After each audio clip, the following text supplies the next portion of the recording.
Hey guys, so somebody commented on my video asking me about my wood stove.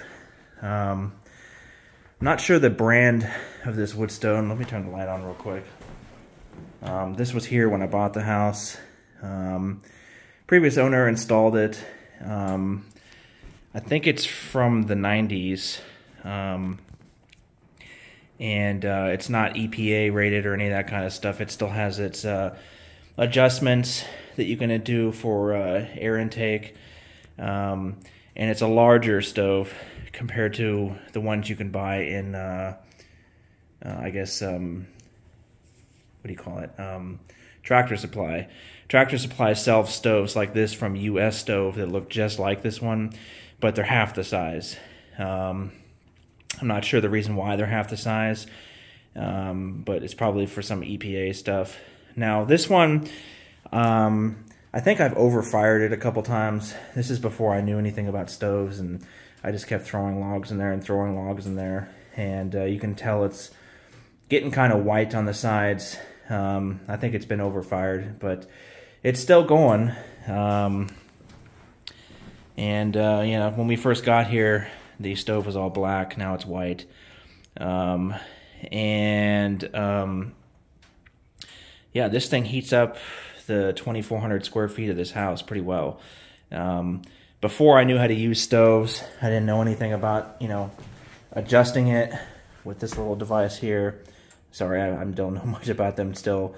But I did learn that you got to turn this thing to open it up, to let the air and smoke out of there before you open up the door. So I just started this thing.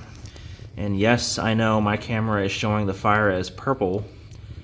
This is why I think this S22 Ultra, there's something wrong with the phone. It likes to record flames in purple color. I have no idea why. It didn't do it when I first got it, but it's doing it now. I think it's when I took a picture of my UV lights on my T5 lights for my fish tank. I think it damaged the sensor or something, but I'm going to be calling Samsung about that because it shouldn't be doing that, to be honest. But anyway, here's the stove. Like I said, I'm just getting it started right now. I'm actually burning a vine that I cut off of a giant oak tree in front of my house. This vine was, oh God, this vine is probably 80 years old. It was bigger than I was, the diameter of it, and it was choking the crap out of the tree. So first thing I did when I moved here was I cut that vine. And that was a year ago, and it's just been falling off the tree since. So I'm just burning it now because it's dry. So that's my stove. It doesn't even say the name brand here, just caution this, caution that. And yeah, so for whoever wanted to see the stove, there you go. Now the, I guess, heat resistant seal stuff is starting to pop off here. I actually bought a new tube. I need to put some on there because the stove was I guess built in pieces, but it's definitely cast iron. The flue pipe goes through the wall, and there is a ceramic tile behind here, and it goes out. I don't know if you can see that. You can't see it. Let's walk out there. It goes out here, out the back of the house. You can see the ceramic tile. This is how the previous owner installed it.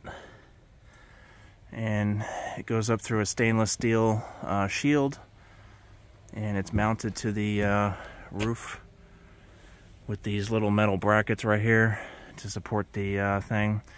I guess the guy did a pretty good job. Now, again, I don't know how old that stove is, but I'm assuming it's probably from the 90s or something. And if you guys like stoves, I really wish I still had the original stove for the barn over there. When I first moved in, the people left all their crap in the barn. And I mean, like plastic bins and shit everywhere. And I told them, like, and they left stuff in the house too. And I told them I'm not buying this house like it's some kind of foreclosure or something. They need to clean it. And so they hired a Got Junk company. And I told the real estate agent that Don't throw the stove away. Don't throw the tools. Don't do any of that stuff. Just throw the actual junk away. And what do? They took the Potbelly cast iron stove that was from that barn from the 70s, and they threw it away. I mean, come on. Who throws that stuff away? And there were other like tools on the bench, you know, like workbench, like a grinder and a polisher, and they threw that away. They threw away the tools that were hanging on the side of the barn, like in the workshop. So it sucks. But yeah, I had a really cool Potbelly stove in there that I wish I still had. So because that barn actually has a center block chimney with lined with tile. Looks like it's actually never been used, but I kind of actually want to get a stove for there to heat up the workshop a little bit. But I need to have a chimney guy look at it and see if it's safe, because again, I don't want to burn down that barn. I don't know if the risk is worth it or not, but the chimney looks fine to me, so I don't see how it's going to burn the barn down, but you never know. So there's my stove for the guy who wanted to see it. Nothing fancy. And the only problem is the guy didn't build it properly as far as distance goes. It should be 36 inches from any direction. This is actually 24, so there needs to be more brick down here. And to be honest, there should actually be some insulation under the brick. They just put the brick on the wood floor. Brick transfers heat, and that's not good because it can actually heat up the wood floor underneath. They put a heat shield right here, which is fine. But again, from here to here is not 36 inches. And this wall, when I have that stove cooking, the wall gets almost so hot I can't touch it. So I need to fix that and put some more insulation right here. And as far as the floor goes, I'm not sure if it's okay to have brick on top of the wood floor like that, but I need to hire like a chimney guy or whatever to come out here and check this out. So, but yeah, it's been fine for a year now, and you know, I don't really leave the house with the wood stove going. And if I do leave the house with the wood stove going, it's when the stove is kind of like dying, if that makes sense. You know what I mean? So I don't have it full blaze when I'm not here. So, but yeah, thanks again for watching.